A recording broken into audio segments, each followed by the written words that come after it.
Hello students, तो आइए Aligarh Muslim University के syllabus, exam pattern, cut off, हर चीज़ के बारे में पूरी जानकारी लेते हैं कुछ ही टाइम में। तो आप लोग स्टार्टिंग से लेकर के एंड तक बने रहिएगा ताकि सारी इंफॉर्मेशन सही से आपके पास पहुंच जाए। एग्जाम डेट, एग्जाम पैटर्न कैसा होता है, कैसे एग्जाम होंगे, एग्जाम मोड कैसा होगा, ये सारी कहानी सिलेबस एक एक डिटेल में सारे सिलेबस के बारे में हम जानते हैं ताकि क्योंकि आपको पता है कि कोई भी एग्जाम की प्रिपरेशन जब हम प्लानिंग करते हैं तो सबसे पहले हमें किस चीज़ को देखना होता है, ऑब्वियसली सिलेबस देखना होता है, क्योंकि बिना सिलेबस देखे आप किसी भी एग्जाम की प्रिपरेशन नहीं कर सकते। सो सबसे पहले हम सिलेबस देखते हैं, सिलेबस क्या है, उसके बाद ही हम प्लानिंग को और ज़्यादा एग्जीक्यूट करने के लिए फेवरेबल बनाते हैं। तो आइए सबसे पहले हम सिलेबस जानते हैं कि क्या क्या पढ़ना है अलीगढ़ मुस्लिम यूनिवर्सिटी के 11th एंट्रेंस साइंस स्ट्रीम या डिप्लोमा इंजीनियरिंग के लिए, ठीक है, एंट्रेंस टेस्ट के लिए। तो आइए सबसे पहले हम बात करते हैं कि अलीगढ़ मुस्लिम यूनिवर्सिटी में जो एग्जाम होते हैं, खासकर अगर हम साइंस की बात करें तो ये दो तरह के एग्जाम्स हैं जो आप देते हो, जो आपने फॉर्म फिल किया होगा। आज वैसे भी कल लास्ट डेट है, तो आपको पता है कि एक तो 11th साइंस के लिए होता है, एक तो 11th साइंस और एक होता है डिप्लोमा इंजीनियरिंग, ठीक है। 11th साइंस और डिप्लोमा इंजीनियरिंग, ये दो एग्जाम्स हैं जो जिन एग्जाम को आप साइंस साइड से दे सकते हो 10th के बाद एंट्रेंस के लिए, इसमें एडमिशन के लिए, ठीक है। 11th साइंस वो बच्चे ज्यादा प्रीफर करते हैं जिनको जो है 10th के बाद 12th के बाद जो है 11th 12th करने के बाद उनका आईआईटी, नीट या इस तरह के एंट्रेंस एग्जाम में या मेडिकल या इंजीनियरिंग में जाने का प्लानिंग होती है, वो लोग 11th एंट्रेंस देते हैं ताकि 11th और 12th करने के बाद आसानी से मेडिकल इंजीनियरिंग की लाइन में जाया जा सके, ठीक है। अब कुछ लोग ऐसे होते हैं कि नहीं, हमें 10th के बाद ही टेक्निकल फील्ड में जाना है, तो टेक्निकल फील्ड में जाने के लिए आप चूज कर सकते हो diploma engineering from Aligarh Muslim university, ताकि डिप्लोमा के बाद जो है जो आप टेक्निकल फील्ड में, डिप्लोमा के फॉर्म बाद बीटेक भी कर सकते हो। तो इस तरह से दो एग्जाम्स हैं अलीगढ़ मुस्लिम यूनिवर्सिटी में साइंस साइड से, ठीक है। अच्छा, अब एग्जाम पैटर्न कैसा होगा सर? एग्जाम पैटर्न में जैसा कि आप देख रहे हो, एग्जाम है 26 अप्रैल में, आपका एग्जाम है 26 अप्रैल में, ठीक है। अच्छा, मोड कैसे रहने वाला है? ये 2026 की बात चल रही है, हम लोग 2026-27 सेशन की बात कर रहे हैं, ठीक है। मोड कैसे रहने वाला है? ऑफलाइन। ओएमआर शीट जो है उसके लिए मिलेगी आपको आंसर मार्क करने के लिए। इस तरह के सर्कल बने होंगे, ठीक है, इस तरह के सर्कल बने होंगे A B C D. Suppose answer C है तो आप इसको क्या करोगे? फिल करोगे, इस तरह से फिल करोगे कि कुछ भी खाली इसमें ना रहे। तो ये जो है हमारा, ये बॉल ब्लू और ब्लू या ब्लैक बॉल पेन से आपको इसको फिल करना होता है, ठीक है, बॉल पेन से। तो ये इस तरह से सर्कल करते हैं हम लोग आंसर शीट ओएमआर में, आपने देखा ही होगा 10th के एग्जाम में जब आप जाते हो तो। अच्छा, उसके बाद ड्यूरेशन क्या रहेगा सर? 2 घंटे की ड्यूरेशन रहेगी, 10 से 12 बजे तक आपका एग्जाम होगा सुबह, ठीक है। तो ये तो रहा एग्जाम पैटर्न के बारे में। एज लिमिट की बात कर लेते हैं। एज लिमिट आपको पता है, जो एज लिमिट है हमारे वो 19 ईयर्स है, ये फॉर 11th है, यानी for 11th science 19 years age limit है। और डिप्लोमा की अगर हम बात करें तो 21 साल है, 21 ईयर, तो ये एज लिमिट है हमारी। सिलेक्शन प्रोसेस क्या है सर? एडमिशन लेना है तो ऑब्वियसली जैसा कि मैंने आपसे कहा, ऑफलाइन एंट्रेंस होता है, एंट्रेंस टेस्ट, ओएमआर फॉर्म में इन ओएमआर शीट आपको फिल करनी होती है, ये इनका सिलेक्शन प्रोसेस है। अब सर सिलेबस तो चलो जानना है, लेकिन सिलेबस का सोर्स क्या है सर? कहां से आते हैं, यानी कि क्या सिर्फ 9th क्लास पूछी जाएगी या सिर्फ क्लास 10th पूछी जाएगी? तो आप देख सकते हैं कि क्लास 9th और 10th दोनों का सिलेबस रहेगा, स्पेशली मैथ्स और साइंस में। इस बात को याद रखिएगा, मैथ्स और साइंस दोनों ही क्लास 9th और क्लास 10th दोनों का पूछा जाएगा। मैं आगे आपको सिलेबस डिटेल में बताता हूं, इसलिए बने रहिएगा एंड तक, ठीक है। अच्छा, उसके बाद हम बात करते हैं मार्क्स सिस्टम। देखो, ऑलरेडी मैं एमयू का स्टूडेंट रहा हूं, तो मुझे थोड़ा सा बहुत, मतलब उस टाइम पे जब मैं देता था इंटरेक्ट, बहुत कंफ्यूजन हुआ करता था उस टाइम पे कि मतलब क्या है, कैसे कट ऑफ कैसे सेट होता है, ठीक है। उसके बाद मार्क्स क्या कटते हैं, कितने मार्क्स जो है हमें एक क्वेश्चन सही होने पे इतने मिलेंगे, सिलेबस क्या रहेगा, बहुत परेशानी होती थी उस टाइम पर। लेकिन अब आपको पता है कि सारी चीज़ें जो है अब चूंकि वीडियोज़ पे आ गई है तो बहुत ही आसानी से आपको पता चल जाता है। सर अब बात करते हैं मार्क्स सिस्टम की, तो marks for each right answer अगर आपको देखा जाए तो +1 मिलेंगे, और नेगेटिव मार्किंग है इसमें, और वह -0.25 एक गलत आंसर पर। यानी देखा जाए तो एक गलत आंसर अगर करेंगे तो उस गलत आंसर के मार्क्स तो वैसे भी नहीं मिलने के, ऊपर से जो सही आंसर्स आपने ऑलरेडी कर रखे होंगे उनमें से 0.25 मार्क्स आपके डिडक्ट हो जाते हैं, ठीक है। अच्छा जी, नेक्स्ट कट ऑफ की बात करते हैं। सर साइंस में कितना कट ऑफ होगा और डिप्लोमा में कितना कट ऑफ होगा, यानी कितना नंबर हम ले आएंगे? तो सर हमारा जो सिलेक्शन है वो हो जाता है, तो कट ऑफ वाले पार्ट को हम थोड़ा एंड में रखेंगे, क्योंकि इसमें थोड़ा सा एक लॉजिक है, और वो लॉजिक सब लोग रखते नहीं है, वो बोल देते हैं कोई भी नंबर और हम मान लेते हैं और हम उस हिसाब से तैयारी करते हैं, पता चला नहीं है तो इसमें बहुत सारी बातें हैं और हमें जानना जरूरी है, तो इसको हम आगे के लिए भी रखते हैं। कुछ देर में इसको मैं रिवील करूंगा, ठीक है। अब चलते हैं सिलेबस की तरफ। सिलेबस डिटेल में समझते हैं, ठीक है, क्या है सिलेबस, कौन से पूछा जाएगा, फिजिक्स, केमिस्ट्री, मैथमेटिक्स, साइंस, सब कुछ। तो आइए सिलेबस को डिटेल में समझते हैं। आप देख सकते हो मतलब जो सिलेबस है हमारा अलीगढ़ मुस्लिम यूनिवर्सिटी का, आप यहाँ से जाकर के वेबसाइट से भी डाउनलोड कर सकते हो। वेबसाइट का जो लिंक है वो मैंने डिस्क्रिप्शन में डाल रखा है। अच्छा, डिप्लोमा और 11th साइंस के लिए अलग से अलग अलग टेस्ट नहीं है, दोनों का एक ही टेस्ट है, सिलेक्शन प्रोसेस सेम है, एक ही टेस्ट दोनों के लिए। कट ऑफ जो है वो रहता है, यानी आपके इतने नंबर आए तो आप डिप्लोमा में एटलेस ले सकते हो, या इतने नंबर आए तो आप 11th एंट्रेंस इतने ले आए तो आप दोनों में से ऑप्शन आप जहां मर्जी आप ले सकते हो। तो कहने का मतलब है कि एक ही टेस्ट होता है for 11th science and diploma engineering के लिए। सो टाइप यानी multiple choice question comprising the following subject, यानी सारे क्वेश्चन एमसीक्यू रहने वाले हैं, मल्टीपल चॉइस क्वेश्चंस रहने वाले हैं। और मेन चीज ये है कि ये syllabus for diploma in 11th, क्योंकि टेस्ट सेम है तो सिलेबस भी सेम रहेगा। उसके बाद अगर हम बात करें तो साइंस में जैसे physics, chemistry and life science, यानी कि बायोलॉजी की अगर हम बात करें, फिजिक्स, केमिस्ट्री और लाइफ साइंस का मतलब यहाँ पर है बायोलॉजी, ठीक है। तो अगर हम बायोलॉजी की बात करें तो इनमें 50 मार्क्स के आपके क्वेश्चंस होंगे एमसीक्यू, 50 क्वेश्चन 50 नंबर के। और फिजिक्स के अगर देखा जाए तो 17 होंगे, केमिस्ट्री के 17 होंगे और 16 लाइफ साइंस यानी कि बायोलॉजी के होंगे, ठीक है, ये 50 मार्क्स का। मैथमेटिक्स की बात करें तो मैथमेटिक्स 30 मार्क्स के होंगे, ठीक है। जनरल नॉलेज की बात करें तो 5 मार्क्स में, इंग्लिश 5 मार्क्स में, Indo Islamic and culture 10 marks में, यानी कि 20 मार्क्स में ये 3 सब्जेक्ट है। देखा जाए तो 20 मार्क्स में ये 3 सब्जेक्ट है, और पूरे के पूरे 80 मार्क्स का ये 2 सब्जेक्ट मिला के, मैथ्स और साइंस 80 मार्क्स का है, 20 मार्क्स में ये आपके 20 मार्क्स में आपके 3 सब्जेक्ट है, जनरल नॉलेज, इंग्लिश और इंडो इस्लामिक, ठीक है। अच्छा, इसके लिए मैंने आपको पहले बता दिया 9th 10th दोनों से साइंस और मैथमेटिक्स पूछे जाएंगे। क्लियर है? नोट में देखो क्या, test paper for class 11 science stream will be available in 3 languages, that is English, Hindi and Urdu. तो बिल्कुल घबराने की जरूरत नहीं है, जिन्होंने हिंदी मीडियम से पढ़ाई करी है वो हिंदी मीडियम के क्वेश्चन पेपर भी अटेम्प्ट, क्योंकि हिंदी मीडियम में भी क्वेश्चन पेपर रहेंगे, तो आप उसकी चिंता बिल्कुल ना करें, ठीक है। और the general standard of the test shall be that of the qualifying examination which is presently almost similar to the CBSE NCERT syllabus of physics, chemistry, biology. मैं एक सेपरेट वीडियो भी बनाऊंगा जिसमें आपको ये बताऊंगा कि कहां से क्या-क्या पढ़ी जाए जिससे आपका सिलेक्शन आसानी से एएमयू में हो सकता है। तो उसके लिए आप हमारे चैनल को सब्सक्राइब जरूर करके रख लीजिए। मैं आपको बहुत ज्यादा अच्छे तरीके से मैं पढ़ाऊंगा भी, और मैं आपको गाइड भी करूंगा टाइम टू टाइम कि किस तरह से क्या करना है ताकि सिलेक्शन आपका जो है आसानी से हो जाए। नेक्स्ट चलते हैं हम लोग आगे। अब देखते हैं जरा डिटेल में साइंस यानी फिजिक्स के चैप्टर्स देखते हैं। अगर हम फिजिक्स के चैप्टर्स की बात करें बच्चों, तो आप देख सकते हो फिजिक्स में हमारे डिस्टेंस डिस्प्लेसमेंट यानी 9th क्लास का आपको चैप्टर मिल गया होगा, motion, force and laws of motion, gravitation, work energy.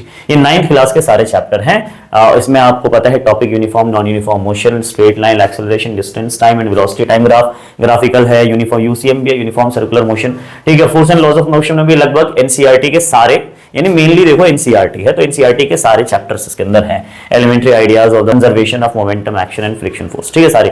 Work energy भी पूरा ही आपको पढ़ना पड़ेगा, ठीक है। ओके जी, ये 9th क्लास की फिजिक्स का डिटेल हो गया जो मैं आपको बताई अकॉर्डिंग टू एनसीईआरटी, ध्यान रखना। अब चलते हैं हम लोग flotation, sound, effect of current. अब ये 2 और आ गए, फ्लोटेशन यानी ग्रेविटेशन जो 9th क्लास में एनसीईआरटी में, उसी में फ्लोटेशन नाम का भी एक चैप्टर है, टॉपिक है, सॉरी वो टॉपिक फ्लोटेशन नाम नहीं रखा हुआ, बायड फोर्स एक टॉपिक होगा, वहां से फ्लोटेशन स्टार्ट है और लास्ट तक डेंसिटी तक। तो फ्लोटेशन आप देखो, थ्रस्ट प्रेशर आ गया, आर्किमिडीज प्रिंसिपल आ गया, buoyancy, buoyant force, elementary idea of relative density, यानी थ्रस्ट से ही स्टार्ट हो जाता है फ्लोटेशन का पार्ट जो है। अच्छा, और उसके साउंड की बात करते हैं। आपको पता है फिजिक्स क्लास लास्ट जो चैप्टर हमारा है साउंड का, फिजिक्स का, वो साउंड है 9th क्लास में। अब साउंड में भी लगभग देखो सारी चीजें, एक और सोनार तक पूछा कि मैं आपको एक चीज अपडेट कर दूं बच्चों, मेरे प्यारे बच्चों, इसमें सोनार जब आया है तो मैं आपको बता दूं, ये जो सोनार है ये कटा हुआ है एनसीईआरटी में इस बार, और सोनार इसमें सिलेबस में है, तो इस चीज को थोड़ा ध्यान में रखिएगा कि सोनार पेपर में आएगा। तो आप पुरानी एनसीईआरटी उठाइए तो ज्यादा बेहतर है, उससे तैयारी अच्छी हो जाएगी पुरानी एनसीईआरटी से। इफेक्ट ऑफ करंट 10th में आ गया, potential difference, Ohm's law, series, parallel combination, resistance, power, everything. Magnet chapter आपका क्लास 10th में उससे आ गया, ठीक है। उसके नेचुरल फिनोमेना यानी कि ये आ गई लाइट के बारे में सारी कहानी, लाइट चैप्टर आपने पढ़ा होगा क्लास 10th में, concave mirror, related concept, centre of curvature, principal axis, optic centre, ठीक है। अच्छा जी, आगे चलते हैं। नेक्स्ट हमारा रिफ्रैक्शन यानी लाइट चैप्टर के दोनों, ये पूरा लाइट चैप्टर है दोनों मिला के, ठीक है, ये दोनों मिला के, refraction, laws of refraction, image formation, मतलब ये रिफ्लेक्शन वाला पार्ट हो गया, रिफ्रैक्शन वाला पार्ट। सोर्स ऑफ एनर्जी ये चैप्टर भी कटा हुआ है अभी के एनसीईआरटी से, लेकिन आप फिर से बोल रहा हूं पुरानी एनसीईआरटी उठा के पढ़िएगा तो ज्यादा बेहतर है। डिफरेंट फॉर्म ऑफ एनर्जी, ठीक है, leading to different sources for human use, fossil fuel etcetera, ठीक है। तो ये आ गया सर हमारे साइंस की कहानी, जिसमें फिजिक्स वाला पार्ट जो था हमारा वो कंप्लीट हो गया। केमिस्ट्री की अगर हम बात करें तो फिर से आप देख सकते हो केमिस्ट्री में हमारा क्या है, इसका एक स्क्रीनशॉट भी लेते जाओ या आप डाउनलोड भी करके रख सकते हो। मैटर, नेचर एंड बिहेवियर, यानी definition of matter first second chapter आ गया, ठीक है। Particle nature basic unit atom third chapter आ गया 9th क्लास साइंस का, ठीक है। मोल कॉन्सेप्ट आ गया आपका, स्ट्रक्चर ऑफ एटम आ गया, ठीक है। तो ये 4 चैप्टर तो आपको हो गए केमिस्ट्री 9th क्लास के। अब देखा जाए तो आर एनवायरमेंट, ये आपका आर एनवायरमेंट जो चैप्टर है वो क्लास 10th में है। आर एनवायरमेंट चैप्टर आपने देखा होगा, लास्ट चैप्टर है। फिजिकल रिसोर्सेज, ये भी पुरानी एनसीईआरटी के पार्ट्स हैं। Physical resources, biochemical cycle, geochemical cycle, acid base and salt, class 10th आ गया। अब तो ये केमिकल, मेटल, नॉन मेटल का ये तो आपको जाना पहचाना चैप्टर होगा, अभी आपने बोर्ड एग्जाम दिया है तो पढ़ाई होगा ये सब, ठीक। अब चाहो तो उसका स्क्रीनशॉट ले सकते हो। लाइफ साइंस यानी बायोलॉजी की हम बात करते हैं। The world of living, life process in living things, basic concept of nutrition, respiration, ये आपको पता है। ये जो न्यूट्रिशन, रेस्पिरेशन वगैरह लाइफ प्रोसेस चैप्टर का नाम है, उसमें आपको देखने को मिल जाएगा। कंट्रोल कोऑर्डिनेशन हो गया, रिप्रोडक्शन हो गया, ठीक है। हेरिडिटी, इवोल्यूशन, अच्छा इवोल्यूशन इस बार एनसीईआरटी से नहीं कटा हुआ है, तो आप पुरानी एनसीईआरटी उठाइए तो फिर आपको मिल जाएंगे। नेचुरल रिसोर्सेज, अब आगे चलते हैं।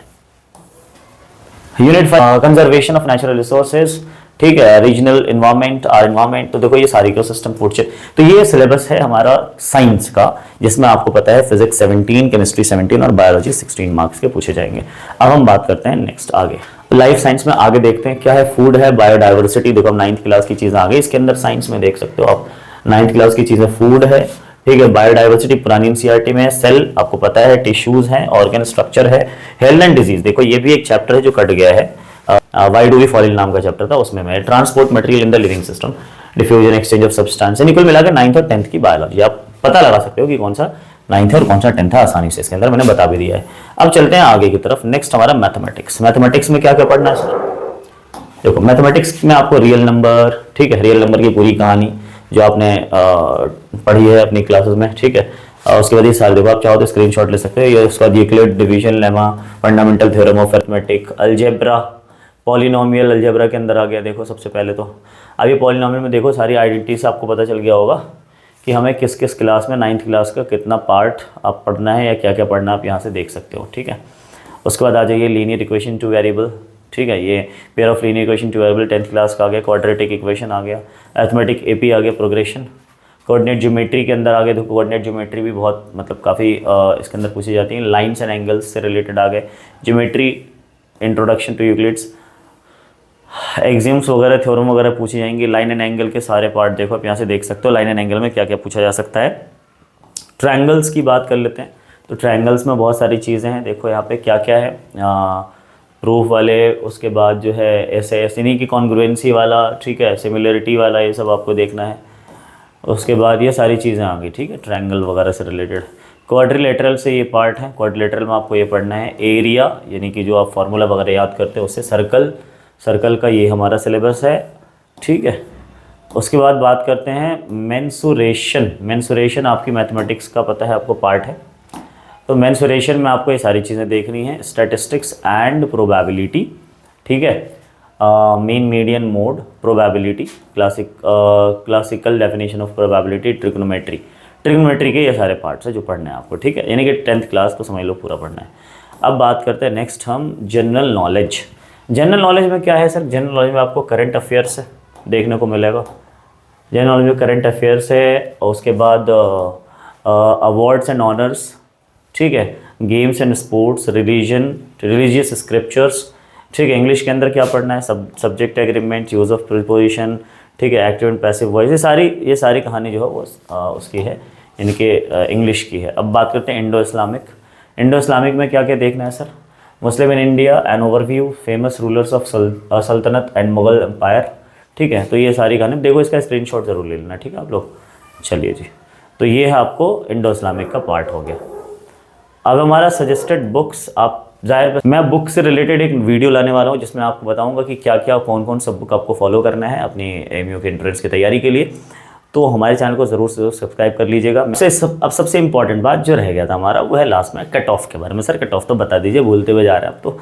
तो देखो बच्चों, कट ऑफ के बारे में मैं आपको 2-3 बातें बताऊंगा, इसको दिमाग में फिट कर लीजिएगा। देखो, कट ऑफ कोई भी कुछ बताता है, आप उस पर बिल्कुल मत जाइएगा। मैं तो कहता हूँ मेरे भी मत जाओ। मैं एक टेंटेटिव बताता हूँ या मैं एक आइडिया देता हूँ कि इतना कट ऑफ जाता है। मैं आपको बता दूँ, साइंस के लिए जो कट ऑफ जाता है ऑन एन एवरेज, वो जाता है 65 to 75। देखो, मैं कोई एग्जैक्ट वर्ड नहीं बता रहा, 65 to 75। देखो, ये पेपर के लेवल पे डिपेंड करता है। अगर पेपर आसान आ गया, देखो आपको पता है कोई भी कॉम्पिटेटिव एग्जाम देते हो, अगर पेपर ईजी आ गया तो पेपर आसान अगर आ गया तो जाहिर बात है सर कट ऑफ तो ऊपर जाएगा। तो कट ऑफ कई बार 75 भी पहुंच जाते हैं, इवन 76 भी पहुंच जाते हैं। इसने का मतलब है कट ऑफ इसमें वेरी करता है। मैं आपको एक मैं आपको सेफ एक नंबर बताऊंगा, जिस नंबर के ही आसपास आपको लाना है।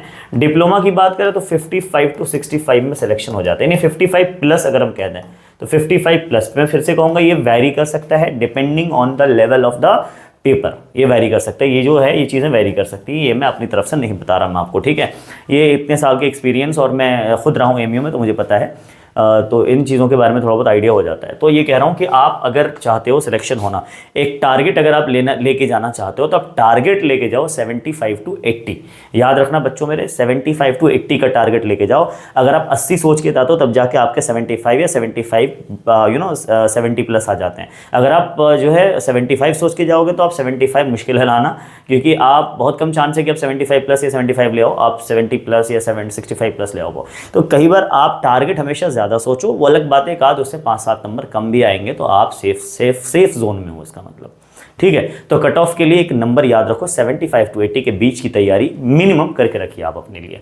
और डिप्लोमा में है तो इतने मार्क्स अगर आप ले आते हो तो डिप्लोमा दोनों ही के लिए आपको ऑप्शन मिल जाएगा, दोनों में ही आप किसी में भी एडमिशन ले सकते हो जिसमें आपका दिल करेगा, ठीक है। तो और सिर्फ आपको डिप्लोमा के लिए ही आना है तो जाहिर सी बात है फिर आप तो टारगेट 60-65 भी लेके आओगे तो आसानी से 55-60 आ ही जाते हैं नंबर, और इसमें आपका सिलेक्शन हो जाता है, ठीक है बच्चों। तो ये था कट ऑफ के बारे में। मैं किताबों से रिलेटेड, बुक से रिलेटेड, कौन सा बुक पढ़ना है, कौन सा सब्जेक्ट के लिए कौन सा बुक पढ़ना है, सारी कहानी मैं आपको नेक्स्ट वीडियो में बहुत जल्द बताने वाला हूँ। सब्सक्राइब कर लीजिए हमारे चैनल को, बने रहिएगा हमारे चैनल पे, क्योंकि मैं इस पर पढ़ाने वाला भी हूँ। इस पर मैं back year question, previous year question भी करवाने वाला हूँ, ठीक है। Thank you so much.